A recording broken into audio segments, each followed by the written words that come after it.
중년의 3대 재앙으로 불리는 것이 있습니다. 바로 그것은 돈과 건강, 외로움인데요. 이 세 가지를 극복할 수 있다면 내 남은 인생과 노후가 더없이 행복하겠지요. 오늘은 노후에 찾아오는 3대 재앙에서 벗어나기 위한 삶의 지혜를 나누고 싶습니다. 한 번 사는 인생, 후회 없이 멋지게 살려면 이렇게만 하시면 됩니다. 영상 끝까지 시청하시고 도움받아 가시면 좋겠습니다. 옛날부터 사람이 살아가면서 바람직하다고 여겨지는 5가지의 복을 오복이라고 했습니다.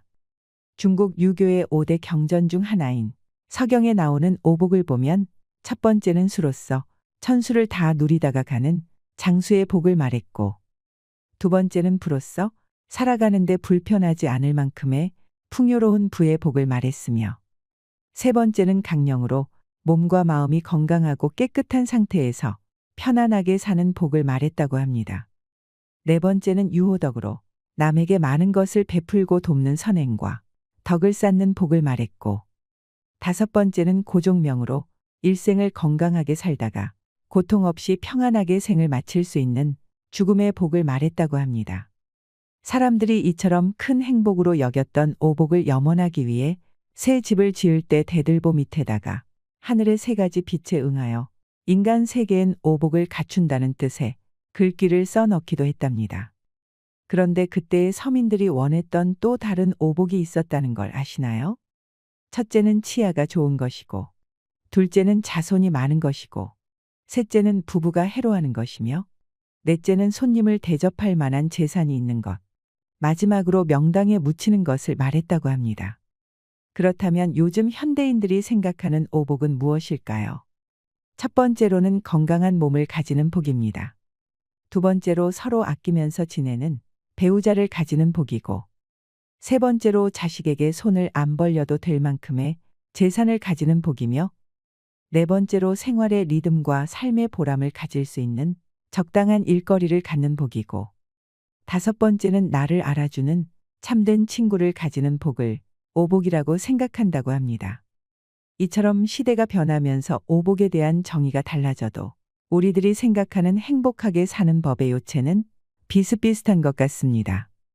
100세 인생에서 나이 50이면 인생의 절반을 산 것입니다. 긴 세월 동안 많은 사람을 만났고 헤어져도 봤습니다. 내 지나온 인생을 돌이켜보면 그동안 잘한 것도 있고 후회되는 것도 있습니다. 앞으로 남은 인생 후반전에서 전반전보다 더 행복하게 살기 위해서는 어떻게 살아야 할까요? 인생에서 버릴 것과 버리면 안 되는 것을 알아야 합니다. 인생에 예기치 않은 여러 가지 고비를 만나 마음이 힘들 때가 있습니다. 특히나 노년이 되면 외롭고 초라하다는 감정을 자주 느끼게 된다고 합니다. 그럴 때 기억해두면 좋을 2가지와 노후를 준비하면서 꼭 가슴에 새겨둘 7가지를 말씀드리겠습니다. 연구에 따르면 우리들의 마음을 가장 힘들게 하는 2가지는 남과의 비교와 외로움에서 온다고 합니다. 자신이 외롭고 초라하게 느껴져서 괴로울 때에는 이것 2가지를 기억하세요. 첫째로 남과 비교해서 초라하다고 느끼는 것은 인간밖에 없습니다. 산에 사는 다람쥐조차 다른 다람쥐와 자기를 비교하면서 못생겼다고 좌절하거나 도토리를 빨리 까지 못한다고 괴로워하며 살진 않습니다. 마치 누에고치가 자기 입에서 나온 실로 고치를 만들고 자기를 가두듯이 남보다 잘나야 한다는 환상은 멀쩡한 자신을 속박하고 구속하게 만듭니다. 그러니 남보다 잘나야 한다는 환상을 버리고 지금 이대로도 충분히 괜찮은 나를 인정하는 것에서부터 행복은 출발합니다. 둘째로 모든 사람 관계는 인연에 따라 흐르는 것입니다. 물은 경사진 곳을 만나면 빠르게 흐르고 직각으로 깎인 곳을 만나면 폭포가 되어 흐르며 웅덩이를 만나면 고요한 호수가 됩니다. 다만 이렇게 인연을 따라 흘러야 될 일을 자꾸만 내 생각대로 이래야 한다 저래야 한다 규정 지어놓으니 스쳐 지나갈 인연에도 괴로워지는 것입니다. 그러니 인연을 따라 같이 있을 때는 같이 있어서 좋고 혼자 있을 때는 혼자 있어서 좋다고 생각할 수 있어야 합니다. 우리가 나이가 들어갈수록 꼭 기억하고 있어야 할 7가지가 있습니다. 첫째는 과로하지 마세요. 젊을 때는 좀 아파도 약 먹고 부러져도 수술하면 됩니다. 그런데 나이가 들면 한번 아프고 나면 팍팍 건강이 약해집니다. 가을비가 내리면 내릴 때마다 겨울에 가까워지는 것과 비슷합니다. 그래서 몸을 무리하게 쓰면 안 됩니다. 젊을 때 무리해서 몸을 억지로 쓴 것처럼 똑같이 생각하면 안 됩니다. 절대로 과로하면 안 됩니다. 본인의 몸 컨디션에 맞게 생활해야 합니다. 둘째는 과식하지 마세요. 아무리 맛있어도 적당하게 먹고 숟가락을 놓아야 합니다. 맛있다고 또 달라고 하는 것은 안 좋습니다. 술을 먹더라도 과음하면 안 됩니다. 연세가 들어서 과음이나 과식을 하면 안 됩니다. 자신의 욕심을 딱 조절해야 합니다. 요즘 우리나라에서 못 먹어서 영양실조로 일찍 죽는 경우는 극히 드뭅니다. 대부분 과식이나 과음으로 몸을 망치고 명을 단축하는 경우가 많습니다. 셋째는 적당히 노동하세요. 설거지도 하고 방 청소도 해야 합니다. 시골에 사신다면 농사일을 하셔야 합니다. 몸이 안 좋다고 하루 종일 집에만 있으면서 방에 누워 있고 이러면 오히려 건강에 나쁩니다. 몸이 조금 힘들더라도 무리하지 않는 수준에서 자꾸 움직여줘야 합니다. 다리가 아파도 조금 걷고 소일거리를 해야 몸이 굳지 않습니다. 이게 운동이 됩니다. 따로 무리해서 헬스장에 가는 것보다 일상생활에서 몸을 계속 움직여주는 것이 신체적으로도 정신적으로도 좋습니다. 숨이 넘어갈 때까지 일을 해야 합니다. 꼭 돈을 벌려고 하지 않아도 괜찮습니다. 그런데 젊을 때 과로한 습관이 있어서 시골 노인분들은 극히 일에 욕심을 내서 무리를 합니다. 오늘 곡식을 다 못 심으면 내일 심으면 되는데 마무리하고 싶어서 오늘 늦게까지 하다가 밤에 끙끙 앓습니다. 이러지 말고 적당히 해야 합니다. 넷째는 자기 재산을 적당히 가지고 계세요. 자식이 예쁘다고 지나치게 다 주면 안 됩니다. 내가 100이라는 재산이 있으면 80 정도는 정신이 온전할 때 나눠주는 게 좋습니다. 미리 딱 배분을 하세요. 그래야 싸움이 없습니다. 노후에 먹고 살 수 있을 정도의 재산은 끝까지 가지고 있으면서 자기 목소리를 갖추고 있어야 합니다. 그렇게 해야 남에게 아쉬운 소리를 하거나 기대며 살지 않을 수 있습니다. 그것이 자식과 부모 관계도 아름답게 하는 법입니다. 내가 늙어서 추하게 살지 않는 법인데요. 내가 도시에 살고 있으면 방 한 칸, 내가 살 집 정도는 가지고 있어야 합니다. 그게 자기 소유든 전세든 월세든 다 괜찮습니다. 인생을 깨우친 사람은 욕심을 내지 않습니다. 그럴 필요가 없다는 것을 알기 때문입니다. 내 몸을 누일 자리만 있으면 족하다고 말할 수 있는 사람은 그렇지 않은 사람보다 더 행복할 수 있습니다. 시골 분들은 소일거리하고 반찬 심어 먹을 작은 텃밭도 있으면 좋습니다. 도시 분들은 자기 용돈 쓸만한 건 넣어놓고 1년 이자를 계산해서 한 달에 얼마라도 나오게 만들어 놓는 게 좋습니다. 늙어서 누울 자리도 없으면 힘들어집니다. 젊은 사람은 빈털터리도 괜찮습니다. 노가다에서 벌면 됩니다. 그런데 늙으면 노가다를 못합니다. 어쩌다 몸이라도 다치면 큰일 납니다. 그럴 때 자식 쳐다보면서 용돈을 주나 안 주나 생각하면 자식을 원망하게 됩니다. 그럼 다 큰 자식을 욕해야 하고 이웃 사람한테 자식 욕하기도 쉽지 않습니다. 그래서 최소한 내가 먹고 살 정도는 미리 마련해 두면 좋습니다. 다섯째는 자식에 대한 집착을 버리세요. 자식이 무조건 잘 되어야 한다는 집착은 말할 것도 없고 자식한테 바라지를 마세요. 내가 자식한테 바라는 것이 있기 때문에 자꾸 자식을 욕하게 됩니다. 자식을 욕하는 것은 결국 내 욕입니다. 아이를 누가 낳고 누가 키웠을까요? 내 얼굴에 침 뱉기입니다.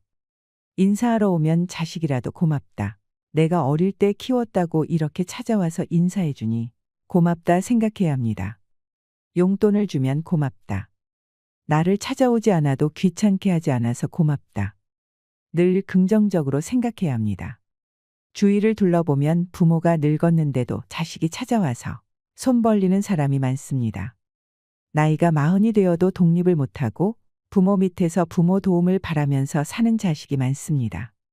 요즘 말로는 캥거루족이라고 합니다. 이게 사회적으로도 참 문제가 되고 있습니다. 사업한다고, 노름한다고, 돈 갖고 사고 치는 집도 많습니다. 자식은 안 찾아올수록 좋습니다. 무소식이 희소식입니다. 결혼해서 자기들끼리 잘 살면 세상에서 가장 고마운 일입니다. 그걸로 절대로 섭섭해하면 안 됩니다. 독립해서 내보냈는데 안 돌아오는 것은 당연한 자연의 이치입니다. 새가 새끼를 낳아서 날려보냈는데 나중에 새끼가 어미새를 안 찾아온다고 원망하는 것을 보셨나요? 돼지도 소도 그런 경우가 없습니다. 자식을 원망하지 않으면 내 자식은 무조건 효자가 되고 효녀가 됩니다. 자식을 불효자로 만드는 것은 어쩌면 나의 욕심 때문일지도 모릅니다. 여섯째는 젊은 사람한테 잔소리는 하지 않는 것이 좋습니다. 이러쿵 저러쿵 하는 것은 별로 도움이 되지 않습니다. 입을 꽉 다무는 연습을 하세요. 그럼 젊은 사람들이 나를 늘 보살펴 줍니다. 자식하고 사이가 좋으면 나이가 들수록 자식들이 자연스럽게 부모를 보살핍니다. 대부분 그렇습니다. 그런데 자식이 아예 부모 곁을 떠나고 안 찾아오는 것은 부모한테도 원인이 있는 것입니다. 그럴 때는 내가 잔소리가 많았구나. 남의 인생에 너무 간섭했구나 하고 깨달아야 합니다. 20살이 넘어가서부터는 아이들에게 간섭하지 않는 것이 좋습니다. 그런데 내 나이가 벌써 50이 넘으면 자식도 나이가 먹고 어른이 되어 가는데요. 자식이 성인이 되어도 이래라 저래라 하는 것이 부모의 특징입니다. 이것은 노인의 특징이기도 합니다. 자기 인생을 아름답게 살기 위해서는 잔소리를 안 해야 합니다. 같이 밥 먹으러 가자. 같이 놀러 가자. 이런 얘기를 하지 말라는 것이 아닙니다. 의사 전달을 위한 말은 다 해야 합니다. 다만 남의 인생에 간섭을 하지 말라는 뜻입니다. 의사 결정을 잘했느니 못했느니 시비를 걸지 말라는 뜻입니다. 일곱째는 인색하지 마세요. 사람들 누구나 자손이 잘 되기를 바라는 마음은 똑같습니다. 그 자손이 잘 되려면 잔소리를 할 것이 아니고 나눌 줄 아는 사람이 되어야 합니다. 세상에는 도움이 필요한 사람들이 많습니다. 봉사를 하는 것도 좋고 어려운 사람을 도와보세요. 다만 1,000원이라도 2,000원이라도 남을 위해서 쓰는 것이 복 짓는 일입니다. 사람이 결국 생을 마칠 때 바라는 것은 두 가지라고 합니다.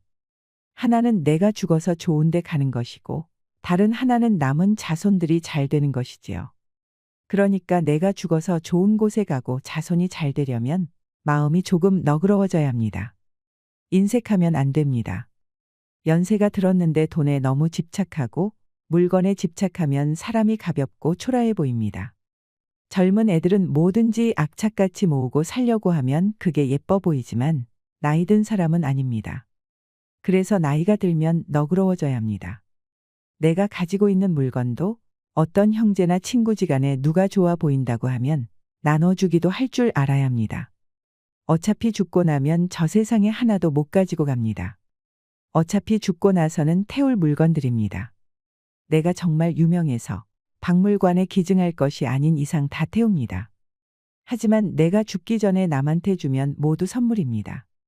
똑같은 물건인데 죽기 전에는 친구 후배가 좋아하는 선물이지만 죽고 나면 귀신 붙은 물건이 되어서 아무도 안 가져갑니다.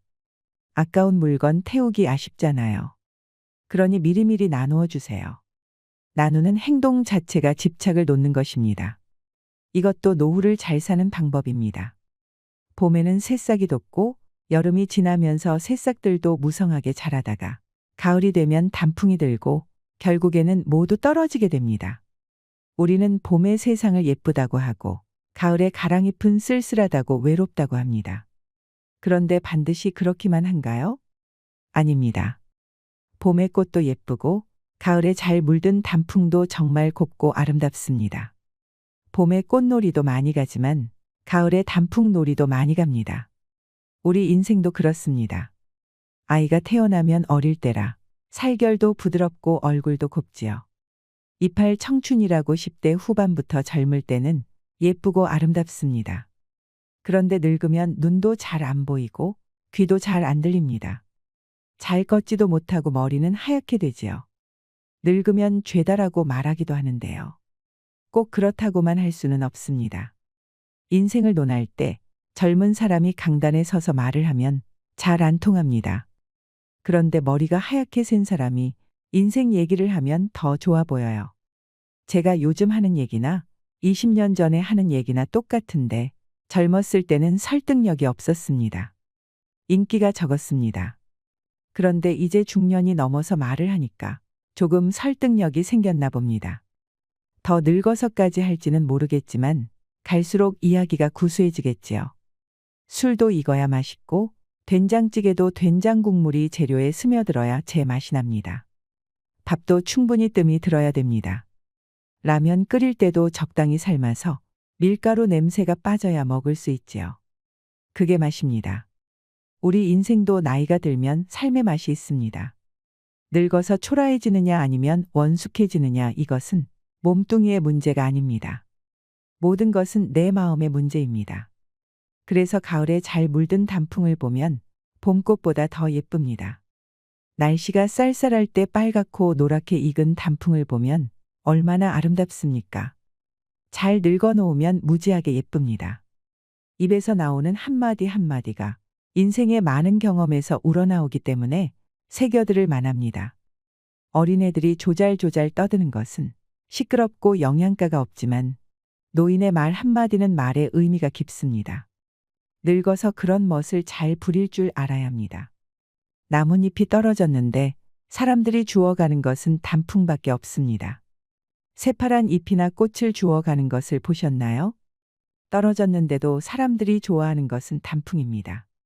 그렇기 때문에 여러분들이 단풍처럼 아름답게 물들면 자식한테 버림받을 일이 없고 자식이 없어도 이웃이나 친구에게, 세상에게 버림받을 일이 절대로 없습니다. 배부르고 등만 따뜻해도 느낄 수 있는 행복을 요즘의 현대인들이 잘 느끼지 못하는 것은 아마도 남들보다 더 많은 행복을 움켜쥐고 싶은 욕심에서 비롯된 게 아닐까요? 행복은 자기 스스로 느끼는 거라고 합니다. 살면서 주변을 바라보지 않고 살 수는 없겠지만 너무 비교하고 살다 보면 사실 그리 초라하지도 않은 자신이 왠지 부족하고 모자라 보일 수도 있습니다.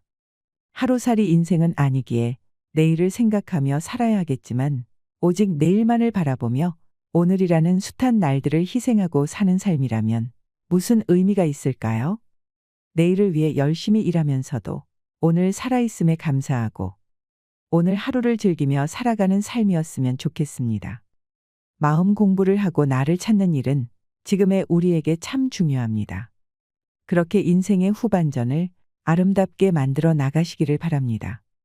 이상으로 시니어를 위한 모든 것, 시니어 연구소였습니다.